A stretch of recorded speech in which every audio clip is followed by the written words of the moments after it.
ಮೂಲ ಏನು ಅಂತಂದ್ರೆ ಒಳ್ಳೆ ಸಿನಿಮಾ ಮಾಡ್ಬೇಕು ಅನ್ನೋ ಆಸೆ ಇದ್ದಾಗೆಲ್ಲ ಹಿಂದೆ ನಿಂತಾದ್ರು ಗುರುಗಳು. 14-15 ವರ್ಷ ಎಷ್ಟೋ ಸರಿ ಅನ್ಸೋದು, ಅಪ್ಪ ಅಮ್ಮ ನನ್ನ ಯಜಮಾನ್ರು ಎಲ್ಲರಿಗಿಂತ ತುಂಬಾ ಹಿಂದೆ ನಿಂತು ನುಗ್ಗಯ್ಯ ಅದೇನಾಗತ್ತೆ ನೋಡೋಣ, ನುಗ್ಗಯ್ಯ ನುಗ್ಗು, ಟೈಮ್ ಬಂದಿತ್ತು, ಆ ಟೈಮಲ್ಲಿ ನಾವು ಅದನ್ನ ಸರಿಯಾಗಿ ಯುಟಿಲೈಸ್ ಮಾಡ್ಕೊಂಡಿಲ್ಲ, ಇವತ್ತೇ ತಿರ್ಗಾ ಟೈಮ್ ಆಪೋಸಿಟ್ ಆಗಿದೆ, ಮತ್ತೆ ನುಗ್ಗು ನುಗ್ಗು ನುಗ್ಗು ಅಂತ ಹೇಳ್ತಾ ಇದ್ದು ಜೀವ. ಅದು ಇದು 2018ರಲ್ಲಿ ಕತೆ ಮಾಡ್ಕೊಂಡಿತ್ತು. ಅಣ್ಣ ಹೀಗಿದೆ, ಈ ಕತೆ ಒಂದ್ಸರಿ ನೀವು ಕೇಳಿ ಅಂತಂದಾಗ, ಬೇಡ ನಂಗೆ ಈ ಕತೆ ಮಾತ್ರ ನೀನ್ ಹೇಳ್ಬೇಡ, ನೀನ್ ಮಾಡು, ನೀನ್ ಸ್ವಂತಸ್ತಿಗೆ ಏನೋ ಒಂದು ಮಾಡಿರ್ತೀಯ, ನಾನು ನೀನು ಕುಂತ್ಕೊಂಡು ಮಾಡಿದಾಗೆಲ್ಲ ಏನೋ ಒಂದು ಬರ್ತಾ ಇದೆ, ಏನೋ ಒಂದು ಆಗ್ತಾ ಇದೆ, ಏನೋ ಒಂದು ಸೆಟ್ ಆಗ್ತಾ ಇಲ್ಲ. ಯಾಕೆಂತಂದ್ರೆ ಈ ಕಥೆಯನ್ನ ನಾನು ಬರೆದಿದ್ದು, ಕತೆ ಚಿತ್ರಕಥೆ ಬರ್ಕೊಂಡಿದ್ದ ಒಂದು 4 ದಿವಸದಲ್ಲಿ ಗೀಚ್ಕೊಂಡಂತಹ ಒಂದು ಕತೆ ಚಿತ್ರಕಥೆ, ಒಂದು 70 ಸೀನ್ ಏನಿದೆ. ಅದು ಯಾಕೆ ಎಮೋಟ್ ಆಗ್ತೀನಿ ಅಂತಂದ್ರೆ ಪ್ರತಿಯೊಂದು ವಿಷಯನೂ ಅವ್ರ ಹತ್ರ ಹೇಳ್ಕೊತಾ ಇದ್ದೆ. ಈ ಒಂದು ಸಿನಿಮಾ ನಾನು ಅವ್ರಿಗೆ ಹೇಳಲಿಕ್ಕಾಗ್ಲಿಲ್ಲ. ತದನಂತರ ಏನು ಅಂತಂದ್ರೆ ಅವ್ರು ಈ ಸಿನಿಮಾ ಒಂದರಲ್ಲಿ ನನ್ನ ಜೊತೆ ಟ್ರಾವೆಲ್ ಮಾಡ್ಲಿಲ್ಲ. ಅಂದ್ರೆ ಡೆಡ್ಲಿ 2 ಆಗಿರ್ಬೋದು, ಇಲ್ಲ ಮುತ್ತು ನಮ್ಮಪ್ಪ ಅಂತ ಒಂದು ಸಿನಿಮಾ ನಿಂತೋಗಿದ್ದಾಗಿರ್ಬೋದು, ದಶಮುಖ ಆಗಿರ್ಬೋದು, ಎಲ್ಲಾದ್ರಲ್ಲೂ ಜೊತೆಗಿದ್ದ ಜೀವ, ಅದೊಂದು ಜೀವ ಜೊತೆಗಿದ್ದಂಗೆ ಆಗೋಯ್ತು.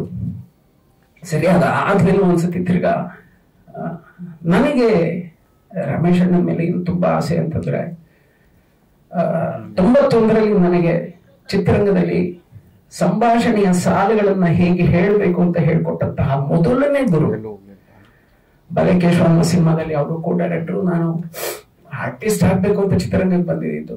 ಅವಾಗ ಬಂದಾಗ ಹೀಗೆ ಹೇಳ್ಬೇಕಮ್ಮ, ಹೀಗೆ ಮಾಡ್ಬೇಕಮ್ಮ. ದೇವರಾಜ್ ಅವ್ರ ಪಕ್ಕದಲ್ಲಿ ಯಾವಾಗ ಅವ್ರು ತುಂಬಾನೇ ಡೈನಾಮಿಕ್ ಸ್ಟಾರ್, ಫೈರ್ ತರ ಇರ್ತಾ ಇದ್ರು. If you say sorry don't say sorry to me, tell to your life ಅಂತ ಹೇಳೋರು ದೇವರಾಜ್ ಸರ್. ಸೊ ಆ ನಿಟ್ಟಿನಲ್ಲಿ ಆ ತರ ತಪ್ಪುಗಳನ್ನು ಮಾಡೋ ಟೈಮ್ನಲ್ಲಿ ನಾನು ತಿದ್ದಂತಹ ಮೊದಲನೇ ಗುರು ಯಾರು ಅಂತಂದ್ರೆ ರಮೇಶ್ ಸರ್. ಸರಿ, ಕಿರಿರಾಜು ಸರ್ನ ನಾವಿಬ್ರು ಮಿಸ್ ಮಾಡ್ಕೊಂಡಾಗ ನೀನು ಬೇರೆ ವಿಧಿ ಇರ್ಲಿಲ್ಲ, ನಂಗೆ ಯಾರು ಒಬ್ರು ಬೇಕು.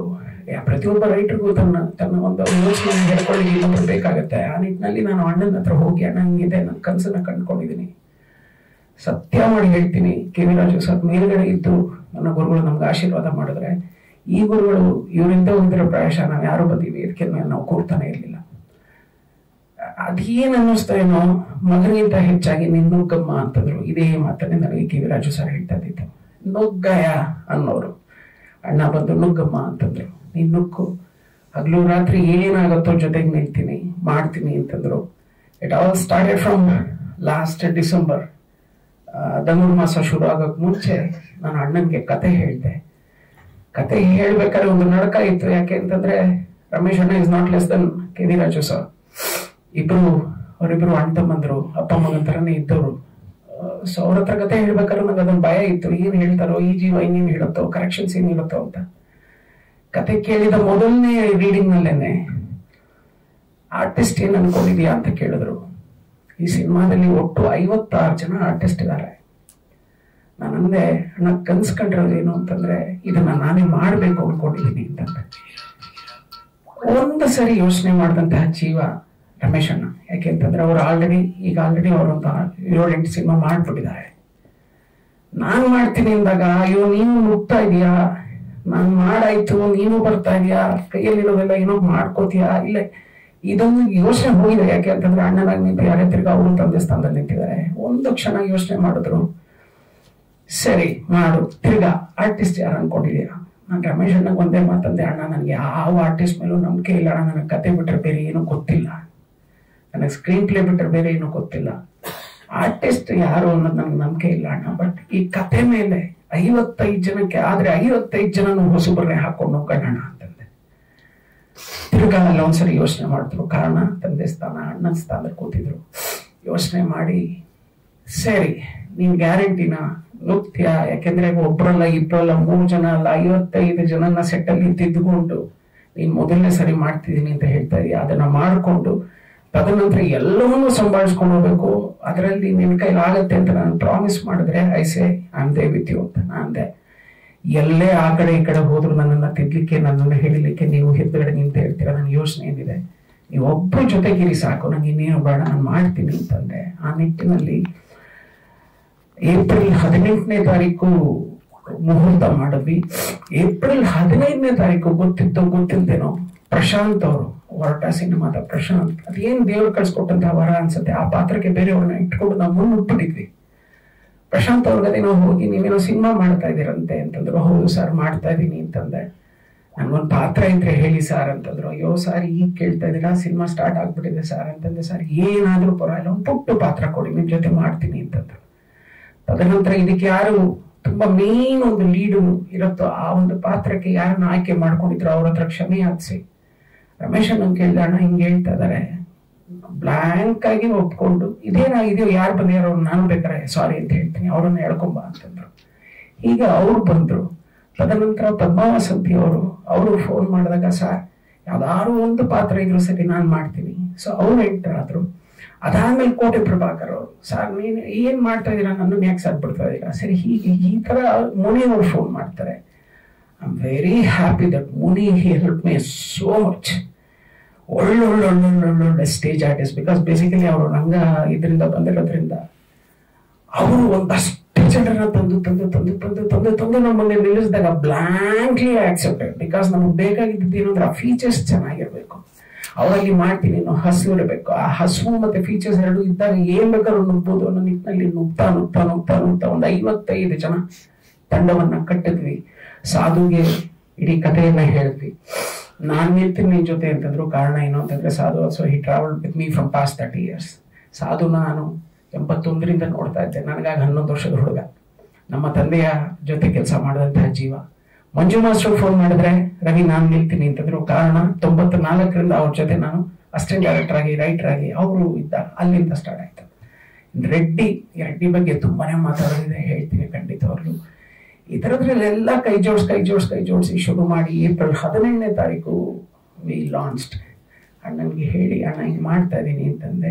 ಒಳ್ಳೇದಾಗ್ಲಿ ಚಿನ್ನ, ನಿಮ್ಗೆ ಚೆನ್ನಾಗತ್ತೆ, ನೀನು ಯೋಚನೆ ಮಾಡಬೇಡ ಅಂತಂದ್ರು. First day welcome on board ಅಂತ ಏನಿತ್ತು ಅದು ರಮೇಶ್ ಅಣ್ಣನ ಒಂದು photo hockey welcome on board MS Ramesh sir ಅಂತ ಹೇಳಿ ಒಂದು ಪೋಸ್ಟರ್ ರೆಡಿ ಮಾಡಿ ಪ್ರತಿ ಆರ್ಟಿಸ್ಟ್ ಪ್ರತಿ ಟೆಕ್ನಿಷಿಯನ್ಸ್ಗೂ ಒಂದೊಂದು ಪೋಸ್ಟರ್ನ ಆನ್ಲೈನ್ ಅಲ್ಲಿ ರಿಲೀಸ್ ಮಾಡ್ಲಿಕ್ಕೆ ಶುರು ಮಾಡಿದ್ವಿ. That particular first poster Nagendra sir told it's good, ಬೇರೆ ತರನೇ ಕಾಣ್ತಾ ಇದೆ Ravi, you can go head.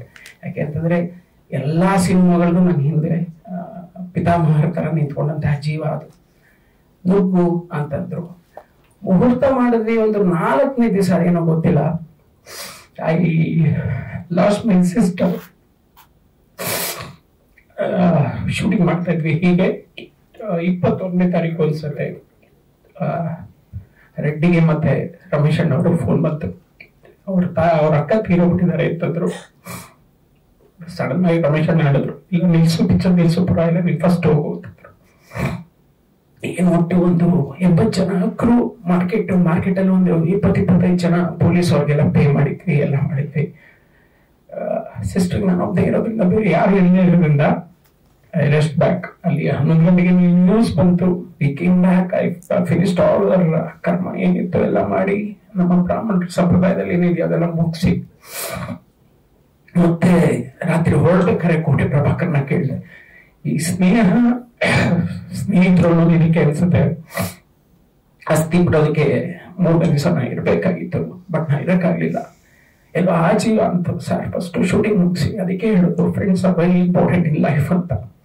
ನೀವು ಕೆಲಸ ಮಾಡಿ ಸರ್, ನನ್ನ ಅಕ್ಕನ ಮಗನ್ ಕರ್ಕೊಂಡು ನನ್ನ ಅಸ್ಥಿ ವಿಸರ್ಜನೆ ಮುಗಿಸ್ಕೊಂಡ್ ಬರ್ತೀನಿ ಅಂತೆಲ್ಲ ಹೇಳಿ ಈ ತರ ಸ್ಟಾರ್ಟ್ ಆದ್ರೆ ಎಲ್ಲೋ ಇನ್ನೊಂದು 3 ದಿವಸಕ್ಕೆ ನಮ್ಗೆ ಗಿರಿ ಸರ್ ತಮ್ಮ ಹೋಗ್ಬಿಡ್ತಾರೆ. Lot of hindrance in the shoot. ಒಂದಲ್ಲ ಎರಡಲ್ಲ, ಬರ್ತಾ ಇದೆ. ಒಂದ್ ಯಾವ್ದೋ ಗಾಡಿ ಬರುತ್ತೆ, ಗಾಡಿ ಬಿದ್ದಾಗ ಆಕ್ಸಿಡೆಂಟ್ ಆಗೋಗ್ಬಿಡುತ್ತೆ. ಇನ್ನೊಂದ್ ಯಾವ್ದೋ ಗಾಡಿ ಬರುತ್ತೆ, ಇದ್ದಾಗೆ ಟಾಪರ್ ಆಗಿ ಬಿದ್ದೋಗ್ಬಿಡುತ್ತೆ. ಪ್ರವೀಣ್ ಅವ್ರು ಬರ್ತಿರ್ತಾರೆ 4 ಗಂಟೆಗೆ ಒಂಚೂರು ನಿದ್ದೆ ಬರ್ತೀನಿ ಅಂತ ಸ್ನೇಹಿತ ಕೊಟ್ರೆ ಸ್ನೇಹಿತ ಕ್ಲೀನ್ ತೊಗೊಂಡು ಒಳಗಡೆ ಇಳಿಸ್ಬಿಡ್ತಾರೆ ಟೆಂಪರ್ಡ್ ಅಲ್ಲಿ. ಸೊ ಈ ತರದೆಲ್ಲ ಆದ್ರೂ ಕೂಡ ಪುಣ್ಯ ಏನು ಅಂತಂದ್ರೆ ಎಲ್ಲೂ ಶೂಟಿಂಗ್ ನಿಲ್ಲಿಲ್ಲ, ಎಲ್ಲೂ ಏನೂ ಆಗ್ಲಿಲ್ಲ. ಎಷ್ಟು ಚಂದ ಶುರು ಮಾಡಿದ್ವೋ ಅಷ್ಟೇ ಚಂದಾಗಿ ಮೊನ್ನೆ ನಾವು ಶನಿವಾರ ಇಳ್ಕಲ್ನಲ್ಲಿ ನಮ್ಮ ಸಿನಿಮಾವನ್ನ ಮುಗಿಸಿ ಕುಂಬಳಕಾಯಿ ಹೊಡೆದು ಎಲ್ಲವನ್ನು ಮಾಡಿ ವಿದಾಯ ಹೇಳ್ಬೇಕಾದ್ರೆ ಎಲ್ಲರ ಕಣ್ಣಲ್ಲೂ ನೀರಿತ್ತು. ಕಾರಣ ಏನು ಅಂತಂದ್ರೆ ಇಲ್ಲೆಲ್ಲೂ ನಮ್ಗೆ ದುಡ್ಡು ಬರಲಿಲ್ಲ, ಇಲ್ಲೆಲ್ಲಾ ಕಡೆ ಹರಿದು ಬಂದಿದ್ದೇನು ಅಂತಂದ್ರೆ ಪ್ರೀತಿ, ಇಲ್ಲೆಲ್ಲಾ ಕಡೆ ಹರಿದು ಬಂದಿದ್ದು ವಿಶ್ವಾಸ, ಎಲ್ಲಾ ಕಡೆ ಬಂದಿದ್ದು ಕೂಗಿದ್ದೀನಿ, ಕಿರ್ಚಾಡಿದ್ದೀನಿ, ಅರ್ಚಾಟ ಮಾಡಿದ್ದೀನಿ. ಆರ್ಟಿಸ್ಟ್ಗಳು ಎಲ್ಲ ಹೊಸಬ್ರು ನೋಡೋ ಎಲ್ಲ ಮುಖಗಳು ಹೊಸಬ್ರು. ಅವ್ರಗಳಿಗೆ ಪಾಪ ಅರ್ಥ ಆಗಲ್ಲ, ಸಿನಿಮಾ ಗೊತ್ತಿಲ್ಲ, ಏನೋ ಮಾಡ್ತೀವಿ ಅಂತ ಬರ್ತಾರೆ ಅಲ್ಲೆಲ್ಲ. ಆಮೇಲೆ ವೆರಿ ಟೆಂಪರ್ಡ್ ಏನು ಅಂತಂದ್ರೆ it was 43 degrees. Bagalkote April 25, April 18th to May 15th it was 43 degree ನಿಂತರೆ ಸ್ನಾನ ಮಾಡ್ತಾ ಇದೀವ, ನಾವೇನ್ ಮಾಡ್ತಾ ಇದೀವಿ ಅಂತ ಗೊತ್ತಿಲ್ಲ. ಎಲ್ಲ ಎಸ್ಪೆಷಲಿ ಈಚೆ ಬರ್ಬೇಕಾದ್ರೆ 1 ವಾರ ತಗೊಂಡಿದೆ ನಮ್ಮ ಮುಖಗಳಲ್ಲಿ. ಈಗಲೂ ಅಷ್ಟೇ, ಈಗ 4 ದಿವಸ ಹೋಗೋದಿದ್ದಕ್ಕೆ ಹಿಂಗಾಗಿದೆ, ಗೊತ್ತಾಗ್ತಿಲ್ಲ ಯಾರ್ಯಾರು ಏನೇನು ಹೆಂಗೆ ಅಂತ. But that cinema it demanded that colour, that cinema it demanded that ಅದೇನೋ ಹೇಳ್ತಾರಲ್ಲ ಆ ಒದ್ದೆ, ಆ ವೆಟ್ನೆಸ್ ಅಂತ ಏನ್ ಹೇಳ್ತಾರಲ್ಲ, ಪ್ರತಿ ಶಾರ್ಟಲ್ಲೂ ಅದು ಬೇಕಾಗಿತ್ತು ರಿಯಾಲಿಟಿಗೆ, ಅದಕ್ಕೆ ಅಂತಲ್ಲ. ಸೊ ಆ ನಿಟ್ಟಿನಲ್ಲಿ ಅದು ಕೂಡ ನಮ್ಗೆ ಹೆಲ್ಪ್ ಮಾಡ್ತು. ಎಲ್ಲರೂ ತುಂಬಾ ಚೆನ್ನಾಗಿ ಕೋಆಪರೇಟ್ ಮಾಡಿದ್ರು, ಎಲ್ಲರೂ ತುಂಬಾ ಚೆನ್ನಾಗಿ ಕೈ ಹಿಡಿದ್ರು. I was very happy. ಅನ್ಕೊಂಡಿದ್ದನ್ನ ಒಂದು ಈ 46 ದಿನಗಳ ಕಾಲ ಏನು ದೇವ್ರ ಸಹಾಯ ಮಾಡ್ದ, ಅದೆಲ್ಲದಕ್ಕೂ ಮುಖ್ಯವಾಗಿ ದೇವರ ಪ್ರತಿರೂಪವಾಗಿ ನಿಂತಿದ್ಯಾರು ಅಂತಂದ್ರೆ ನನ್ನ ಗುರುಗಳ ಮೇಲಿಂದ ನಿಂತಹ ಆಶೀರ್ವಾದ. ಪ್ಲಸ್ ವೆರಿ ಥ್ಯಾಂಕ್ಫುಲ್ ಟು ನನ್ನ ರಮೇಶ್ ಅಣ್ಣಗೆ ನಾನು ಥ್ಯಾಂಕ್ಸ್ ಹೇಳಕ್ಕೆ ಇಷ್ಟಪಡ್ತೀನಿ. ಯಾಕೆಂದ್ರೆ without Ramesh sir there is no gangs of UK. ಒಂದು line I just want underline. ಯಾಕೆ ಅಂತಂದ್ರೆ ಎಲ್ಲಾ ವಿಷಯದಲ್ಲಿ ತುಂಬಾ ಹಿಂಡ್ರೆನ್ಸಸ್ ಬಂತು, ತುಂಬಾ ಬಂತು. ಒಂದು 108 ವಿಘ್ನ ಅಂತಾರೆ, ಒಳ್ಳೆಯದಾಗಿರೋ ಒಂದು 1000 ವಿಘ್ನ ಬಂದಿದೆ. ಪ್ರತಿ ವಿಷಯದಲ್ಲೂ ವಿಘ್ನ. ಈ ನಿಟ್ಟಿನಲ್ಲಿ ಕ್ಯಾಮ್ರಾಗಳು ಸಡನ್ ಆಗಿ ಹೀಟ್ ಆಗ್ಬಿಡೋದು, ಕ್ಯಾಮ್ರಾ ಸಡನ್ ಆಗಿ ಆಫ್ ಆಗ್ಬಿಡೋದು, 4 hours ಇಲ್ಲ, ಸರಿ ಇನ್ನೊಂದು ಕ್ಯಾಮ್ರಾ ತರಿಸು, ಅದು ಬೆಂಗಳೂರಿಂದ ಹೊರಡಬೇಕು, ಅಲ್ಲಿಂದ ಬರುತ್ತೆ, ಅದನ್ನ ವಾಪಸ್ ಕಳಿಸು, ಈ ತರದ್ದು ತುಂಬಾ ಇದೆ. ಹೇಳ್ತಾ ಹೋದ್ರೆ ಇಟ್ ಬಿಕಮ್ಸ್. ಸೊ ಆ ನಿಟ್ಟಿನಲ್ಲಿ ಎಲ್ಲ ಆರ್ಟಿಸ್ಟ್ ಒಬ್ಬರ ಹೆಸರು ಹೇಳಲಿಕ್ಕಾಗಲ್ಲ. ನಾನು 55 ಜನ, right from Prashant sir to Amogh ಅಂತ ನಾನು ಯಾಕೆ ಹೇಳ್ತೀನಿ ಅಂತಂದ್ರೆ, ತುಂಬಾ ಚಿಕ್ಕ ಮಗು ನಮ್ಮ ಟೀಮ್ನಲ್ಲಿ, ಇಡೀ ಟೀಮ್ನಲ್ಲಿ ಚಿಕ್ಕ ಮಗು ಯಾರು ಅಂತಂದ್ರೆ ನಮ್ಮ ಗುರುಗಳ ಮಗು, ನಮ್ಮ ಮಗ, ಅವನ್ ಚಿಕ್ಕವನು. ಅಲ್ಲಿಂದ ಇಲ್ಲಿವರೆಗೂ ತುಂಬಾ ಎಲ್ಲರ ಜೊತೆ ನಿಂತು, ಊಟದಿಂದ ಹಿಡಿದು, ತಿಂಡಿಯಿಂದ ಹಿಡಿದು, ಮಲಗೋ ಜಾಗದಿಂದ ಹಿಡಿದು ಪ್ರತಿಯೊಬ್ರು ಎಲ್ಲವನ್ನೂ ಹಂಚ್ಕೊಂಡಿದೀವಿ, ಪ್ರೀತಿಯಿಂದ ಹಂಚ್ಕೊಂಡಿದೀವಿ. ಸೊ ಆ ನಿಟ್ಟಿನಲ್ಲಿ ಎಲ್ರಿಗೂ ಥ್ಯಾಂಕ್ಸ್ ಹೇಳಲಿಕ್ಕೆ ಇಷ್ಟಪಡ್ತೀನಿ. ಮಾತಾಡ್ಲಿಕ್ಕೆ ತುಂಬಾ ಇದೆ, ಹಂತವಾಗಿ ಮುಂದಿನ ದಿನಗಳಲ್ಲಿ ಮಾತಾಡ್ತೀನಿ ಅಂತ ಹೇಳ್ತಾ, cinema gangs of UK actual ಆಗಿ ಏನು ಅಂತಂದ್ರೆ ಇದೆ 2018ರಲ್ಲಿ ತಿಲಾರಿ ಫಾಲ್ಸ್ ಅಂತ ಬರುತ್ತೆ ನಿಯರ್ ಬಿಜಾಪುರ, ಬೆಳಗಾಂ. ಅಲ್ಲಿ ನಡೆದಂತಹ ಒಂದು ಕಥೆಯನ್ನ ಇಟ್ಕೊಂಡು, ತಿಲಾರಿ ಫಾಲ್ಸ್ ಅಲ್ಲಿ ನೀವು ಬುಡಕಟ್ಟೆ ಜನಾಂಗದಲ್ಲಿ ನಡೆದಂತಹ ಒಂದು ಕಥೆಯನ್ನ ಇಟ್ಟುಕೊಂಡು ತುಂಬಾ ಇನ್ಸ್ಪೈರ್ ಆಯ್ತು ಆ ಕತೆ. ಸೊ ಅದನ್ನ ತಂದು ನಾನು ಕಥೆಯನ್ನ ಅಲ್ಲೇ, ಅದು ಯಾವುದೋ ಒಂದು ಪಿಕ್ಚರ್ ಶೂಟಿಂಗ್ ಹೋದಾಗ ಅಲ್ಲಿ ಕೇಳಿದಂತಹ ಕತೆ, ಅಲ್ಲಿಂದ ಬರೋದ್ರೊಳಗಡೆ ಸ್ಕ್ರೀನ್ ಪ್ಲೇ ಮಾಡ್ಕೊಂಡೆ. ಬಂದು ನನ್ನ ಗುರುಗಳಿಗೆ ಹೇಳ್ಬೇಕು ಅಂದಾಗ ಅವ್ರು ಯಾವಾಗ ಹೀಗಂದ್ರು, ಸರಿ ನೋಡೋಣ ಮುಂದಿನ ದಿನಗಳಲ್ಲಿ ಆಗತ್ತೆ ಅನ್ನೋದ್ರಲ್ಲಿ ಗುರುಗಳು ಹೊರಟೋದ್ರು. ಅದಾದ್ಮೇಲೆ ರಮೇಶ್ ಅಣ್ಣಗೆ ಹೇಳಿ ಮಾಡ್ದಂತ ಕತೆ, ನೈಜ ಘಟನೆ ಆಧಾರಿತ ಚಿತ್ರ, ತುಂಬಾ ರೋಚಕವಾಗಿರುತ್ತೆ. ಎಲ್ಲೋ ಹೀರೋ ಹೀರೋಯಿನ್ ಇಲ್ಲ ವಿಲನ್ಸ್ ಇಲ್ಲ, ಇದು ಎಲ್ಲೂ ಇರಲ್ಲ ಅಣ್ಣ. ಯಾಕೆ ಅಂದ್ರೆ 3ನೇ ರೀಲಲ್ಲಿ ಎಲ್ಲೋ ಶುರು ಆದಂತಹ ಒಂದು ಇದರಲ್ಲಿ ಇದ್ದಕ್ಕಿದ್ದಂಗೆ 3ನೇ ರೀಲಲ್ಲಿ ವಿಲನ್ಸ್ ಎಲ್ಲ ಹೊರಟೋಗ್ತಾರೆ. ಮೇನ್ ಟೇಕ್ ಆಫ್ ಆಗೋದಕ್ಕೆ ಕತೆ ಯಾರು ಇಂಪಾರ್ಟೆಂಟ್ ಏನು ಅಂತಂದ್ರೆ, ಸಾಮಾನ್ಯವಾಗಿ ಒಂದು ರೊಟೀನ್ ಸ್ಟೋರಿ ಏನು ಅಂತಂದ್ರೆ ಹೀರೋ ಹೀರೋಯಿನ್ ವಿಲನ್ ಇಂದ ಶುರು ಆದ್ರೆ ಅವ್ನು ಕ್ಲೈಮ್ಯಾಕ್ಸ್ ವರ್ಗೂ ಟ್ರಾವೆಲ್ ಆಗ್ತಾನೆ. ಇಲ್ಲಿ ಹಾಗಲ್ಲ. ಎಲ್ಲಿ ಮೊದಲನೇ ಸರಿ ಎಲ್ಲೋ ಒಂದು 8 ಜನ ಓಪನ್ ಆಯ್ತು ಅಂತಂದ್ರೆ ಅವ್ರು ಯಾರು ಇರಲ್ಲ. 11 3ನೇ ರೀಲಲ್ಲಿ ಬರ್ತಾನೆ, 11 12 3 ಆ ಬ್ಯಾಚ್ ಬರುತ್ತೆ. ಇಲ್ಲೇನು ಹೇಳ್ತಾ ಇದೀವಿ, ರಕ್ತ ತನ್ನ ಗುರುತನ್ನ ಬಿಟ್ಟು ಹೋಗುತ್ತೆ. ತದನಂತರ ಜಿದ್ದು ಅನ್ನೋದಿದೆಯಲ್ಲ, ಹಗೆತನ ಅನ್ನೋದಿದೆಯಲ್ಲ, ಅದು ಒಬ್ರಿಂದ ಎಲ್ಲೆಲ್ಲೋ ಟ್ರಾವೆಲ್ ಆಗ್ತಾ ಹೋಗುತ್ತೆ. ಇವನೆಲ್ಲ ಹೋದ್ರೆ ಇನ್ನೊಬ್ಬ ಅಲ್ಲೆಲ್ಲೋ ಎದ್ದೇಳ್ತಾನೆ ಅನ್ನೋದೇ ಈ ಕಥೆಯ ಒಂದು ಸ್ಪೆಷಾಲಿಟಿ. ಅದನ್ನ ಇಟ್ಕೊಂಡು ಮಾಡಿದಂತಹ ಕತೆ ಅಂತ ಹೇಳಲಿಕ್ಕೆ ಇಷ್ಟಪಡ್ತೀನಿ. ಈ ಸರಿ ನಾನೇನ್ ಮಾಡಿದೆ, ಅಣ್ಣ ಇದ್ದಾಗ ಗುರುಗಳು ಮಾಡ್ತಾ ಇದ್ರು, ಸಂಭಾಷಣೆ ಎಲ್ಲ ಇದು ಮಾಡ್ತಾ ಇದ್ರು. ಈ ಸತಿ ಸಂಪೂರ್ಣವನ್ನು ನಾನು ಅಣ್ಣಂಗೆ ಬಿಟ್ಟು ಹೋಗ್ಬಿಟ್ಟೆ. ನೀವು ಮಾಡಿ, ಯಾಕೆ ಅಂತಂದ್ರೆ these two they are legends in writing. ಅವರಿಬ್ರು ನಿಂತಿದ್ದಾರೆ ಅಂತಂದ್ರೆ ಅದೇನೋ ಹೇಳ್ತಾರೆ, ಫ್ಲಿಪ್ ಆಫ್ ಎ ಕಾಯಿನ್ ಅಂತಾನೆ ಹೇಳ್ಬೇಕು, ಸೂರ್ಯಚಂದ್ರ ಅಂತಾನೆ ಹೇಳ್ಬೇಕು, KV Raju sir, MS sir. So ಆ ನಿಟ್ಟಿನಲ್ಲಿ ಸಂಪೂರ್ಣ ಚಿತ್ರಕಥೆಯನ್ನ ಮಾಡಿದ ನಂತರ ಅವರು ಕೊಟ್ಟು, ತದನಂತರ ಏನಾದ್ರು ಚೇಂಜಸ್ ಬೇಕಂದಾಗ ಏನೇನ್ ಬೇಕು ಸಣ್ಣ ಪುಟ್ಟ ಮಾಡ್ತಾರೆ, ಎಲ್ಲ ಸಂಭಾಷಣೆಯನ್ನು ಅವ್ರು ಮಾಡಿದ್ದಾರೆ. Highlight of the film will be the location, the cinematography, the music, the artist, you name them, everything will be highlighted in this film. ಅದಂತೂ ತುಂಬಾ ಚೆನ್ನಾಗಿ ಬಂದಿರುತ್ತೆ. In that way I am very thankful to God, thankful to my guru. At least my first film ಏನು ಆಸೆ ಪಟ್ಟು ನನ್ನ production ಮಾಡ್ಕೋಬೇಕು ಅಂತ ಅನ್ಕೊಂಡಿದ್ನು, ಅದ್ರಲ್ಲಿ ಎಲ್ಲವೂ ತುಂಬಾ ಚೆನ್ನಾಗಿ ಕೂಡು ಬಂದಿದೆ. ಜೋರಾಗತ್ತೆ ಅನ್ನೋ ಒಂದು ಆಸೆ ಪಡ್ತೀನಿ. I am thankful to Lakshman Reddy. ಯಾಕೆ ಅಂತಂದ್ರೆ ಸ್ವಲ್ಪ ಒಂದು ಹಂತದಲ್ಲಿ ನಾನು ನಡೆದಾಗ ನನಗೆ ಫೈನಾನ್ಷಿಯಲ್ ಆಸ್ಪೆಕ್ಟ್ ಆಗಿ ಬಂದು ನಿಂತ್ಕೊಂಡು, ಯಾಕೆಂದ್ರೆ ರೆಡ್ಡಿ ಅವರು ಕೂಡ 10-20 ವರ್ಷ ನನ್ನ ಜೊತೆ ಟ್ರಾವೆಲ್ ಮಾಡೋರು. ರೆಡ್ಡಿ ಸೋಮಯಿಂದ ಎಡಿಟರ್, ನಾನು ರೆಡ್ಡಿ ಇಬ್ರು ಜನಾರ್ದನ್ ಹತ್ರ ಕೆಲಸ ಮಾಡ್ಬೇಕಾದ್ರೆ ಅಸಿಸ್ಟೆಂಟ್ಸ್, ನಾನು ಅಸಿಸ್ಟೆಂಟ್ ಡೈರೆಕ್ಟರ್, ಅವ್ರು ಅಸಿಸ್ಟೆಂಟ್ ಎಡಿಟರ್. ಸೊ ನನ್ನ ಜೊತೆ 30 ವರ್ಷದಿಂದ ಟ್ರಾವೆಲ್ ಮಾಡಿದ್ದಾರೆ. ಸೊ ಅವ್ರ ಹತ್ರ ನಂಗೆ ಆಯ್ತು, ಹಿಂಗೆ ನಾನು ಕಣ್ಣೀರು ಹಾಕೊಂಡು ನಾನು ರೆಡ್ಡಿ ಸೋಮ ಭಾಗ 2 ಎಡಿಟಿಂಗ್ ಮಾಡ್ತಾ ಇರುವಾಗ ಏನಾಯ್ತು ಸರ್, ಏಮಾಗಿದೆ, ಹಿಂಗೆ ಆಗೋಯ್ತು ಅಂತಂದೆ. ಸರ್ ಪದಣ್ ಸರ್ ಮೇರಾ ಕಚ್ಚೆ ಪರ್ ಕದ ನೀನು ಉಂಟಾನು, ನಾನು ಇರ್ತೀನಿ ನಡೀಲಿ ಸರ್ ಅಷ್ಟೇ. ಅದು ಹೂವಿನ ಸರ ತರ ಹೋಯ್ತು.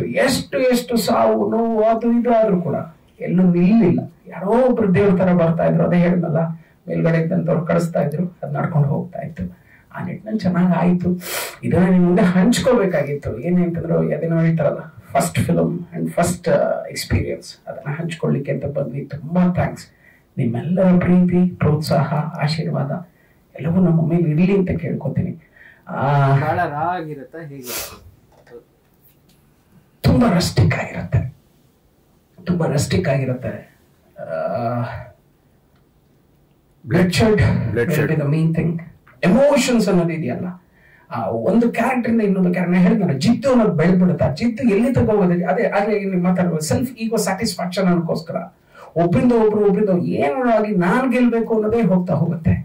ಅದು ಅಯ್ಯೋ ನಾನು ಮಾಡಿದ ತಪ್ಪಲ್ವಾ ಅಂತ ತಿತ್ಕೊಂಡ್ಬಿಟ್ಟಾಗ ಅಲ್ಲಿ ಎಂಡಿಗೆ ಬಂದ್ಬಿಡುತ್ತೆ. ಯಾರು ತಿತ್ಕೊಳ್ಳಲ್ಲ, ಅದು ಹೋಗ್ತಾನೆ ಇರುತ್ತೆ. ಅನ್ನೋದ್ರ ಜೊತೆಗೆ ದಿಸ್ ಬ್ಲಡ್ ಇಟ್ ಫಾಲೋಸ್, ರಕ್ತಪಾತ ಅನ್ನೋದು ಅದು ನಡೀತಾ ಹೋಗುತ್ತೆ. ಹಾಗಾಗಿ ಗ್ಯಾಂಗ್ಸ್ ಆಫ್ UK ಅಂತಂದ್ರೆ ಉತ್ತರ ಕರ್ನಾಟಕದ ಹತ್ಯಾಕಾಂಡ ಅಂತ ಟ್ಯಾಗ್ಲೈನ್ ಮಾಡಿದೆ.